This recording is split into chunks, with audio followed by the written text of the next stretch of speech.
Gunung Galunggung merupakan gunung berapi dengan ketinggian 2167 meter di atas permukaan laut. Terletak sekitar 17 km dari pusat kota Tasikmalaya.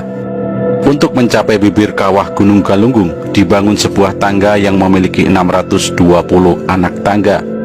Gunung ini memiliki dua puncak, yaitu puncak Dinding Ari dan puncak Behuti Canar.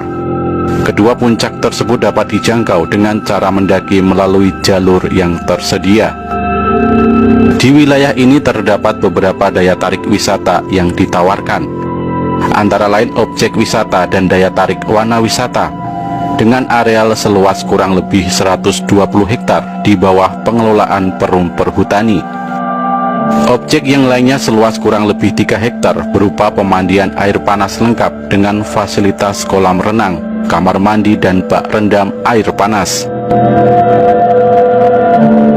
Gunung Galunggung tercatat pernah meletus pada tahun 1822. Tanda-tanda awal letusan diketahui pada bulan Juli 1822, di mana air Cikunir menjadi keruh dan berlumpur. Hasil pemeriksaan kawah menunjukkan bahwa air keruh tersebut panas dan kadang muncul kolom asap dari dalam kawah. Kemudian pada tanggal 8 Oktober sampai dengan 12 Oktober, letusan menghasilkan hujan pasir kemerahan yang sangat panas, abu halus, awan panas, serta lahar. Aliran lahar bergerak ke arah tenggara mengikuti aliran-aliran sungai. Letusan ini membawa korban kurang lebih 411 jiwa dan menghancurkan 114 desa, dengan kerusakan lahan ke arah timur dan selatan sejauh 40 km dari puncak gunung. Letusan berikutnya terjadi pada tahun 1894. Di antara tanggal 7 sampai 9 Oktober terjadi letusan yang menghasilkan awan panas. Lalu pada tanggal 27 dan 30 Oktober terjadi lahar yang mengalir pada alur sungai yang sama dengan lahar yang dihasilkan pada letusan. Letusan ini menghancurkan 50 desa. Sebagian rumah ambruk karena tertimpa hujan abu. Pada tahun 1918, di awal bulan Juli, letusan berikutnya terjadi, diawali dengan gempa bumi. Letusan tanggal 6 Juli ini menghasilkan hujan abu setebal 2-5 mm yang terbatas di dalam kawah dan lereng selatan.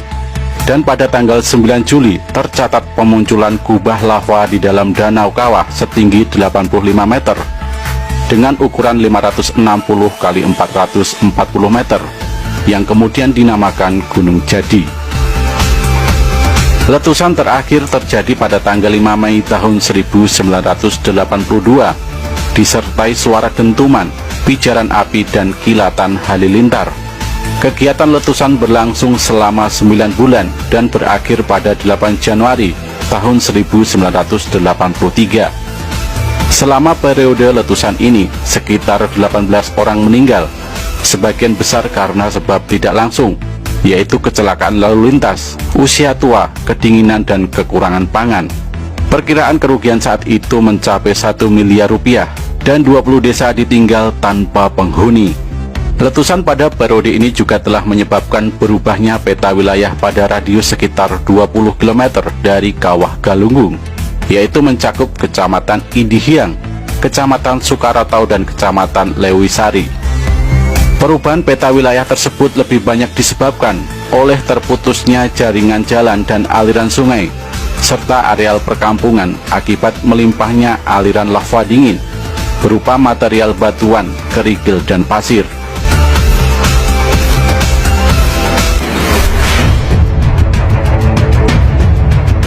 Menurut misteri asal-usul mitos sejarah Gunung Galunggung dimulai pada abad ke-12.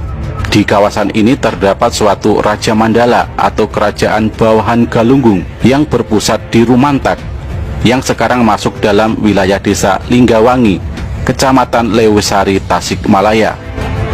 Tempat sejarah Gunung Galunggung merupakan salah satu pusat spiritual kerajaan Sunda Prapajajaran, dengan tokoh pimpinannya Batari Hyang pada abad ke-12. Saat pengaruh Islam menguat, pusat tersebut pindah ke daerah Pamijahan dengan Syekh Abdul Muhyi pada abad ke-17 sebagai tokoh ulama panutan. Sumber prasasti Geger Hanjuang yang ditemukan di sana menyebutkan bahwa pada tahun 1033 Saka atau pada tahun 1111 Masehi, Batari Hyang membuat susuk atau parit pertahanan. Peristiwa nyusuk atau pembuatan parit ini berarti menandai adanya penobatan kekuasaan baru di sana, yakni di wilayah Galunggung. Sementara naskah Sunda kuno lain adalah Amanat Galunggung, yang merupakan kumpulan naskah yang ditemukan di Kabuyutan Ciburui, Garut Selatan, berisi petuah-petuah yang disampaikan oleh Rakyan Darmasiksa, penguasa Galunggung pada masa itu kepada anaknya.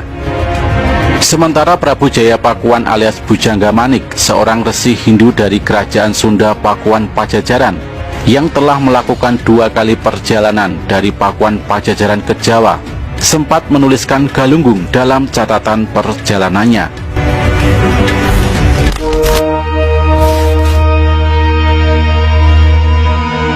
Tasikmalaya tak bisa dipisahkan dari Provinsi Jawa Barat.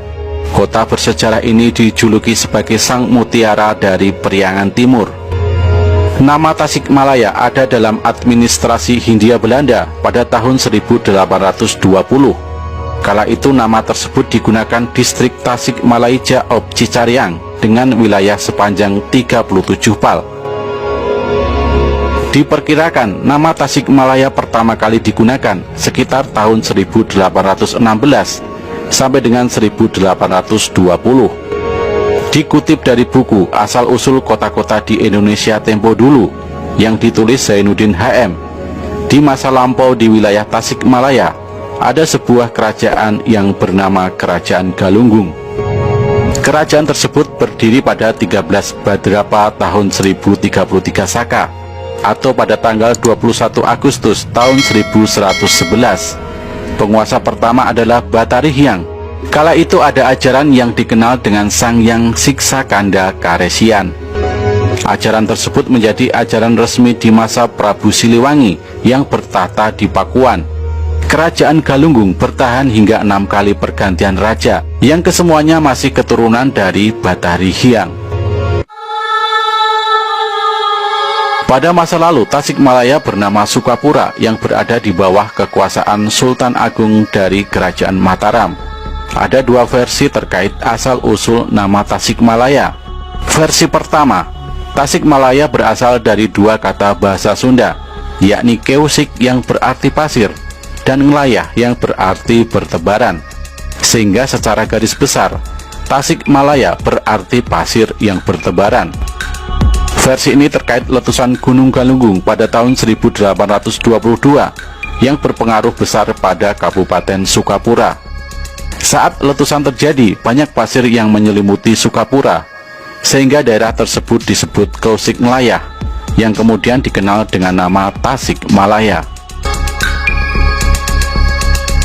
Versi kedua menyebut Tasikmalaya berasal dari 2 kata, yakni Tasik dan Malaya. Tasik berarti laut, telaga atau air yang menggenangi wilayah, sedangkan Malaya berarti jajaran gunung-gunung, sehingga Tasikmalaya dapat dimaknai dengan gunung yang banyak, laksana air laut. Disebutkan letusan gunung yang menyebabkan terbentuknya jurang-jurang yang terjal dan membentuk sebuah formasi sepatu kuda ke arah timur Gunung Galunggung. Konon ada 3.647 bukit-bukit kecil di kawasan tersebut yang memperkuat ciri khas geografis Tasikmalaya. Sayangnya bukit-bukit kecil tersebut sudah tak ada lagi karena pembangunan. Yang tertinggal hanyalah nama bukit di tengah kota Tasikmalaya. Dari cerita tersebut banyak orang yang berpendapat jika nama Tasikmalaya ada setelah Gunung Galunggung meletus. Hal tersebut diperkuat dengan laporan residen Priangan di tahun 1816 yang tidak menyebut nama Tasikmalaya sebagai sebuah distrik. Sementara itu, setelah masa kerajaan Galunggung, ada periode kepemimpinan Sukakerta, cikal bakal Sukapura yang menjadi Tasikmalaya.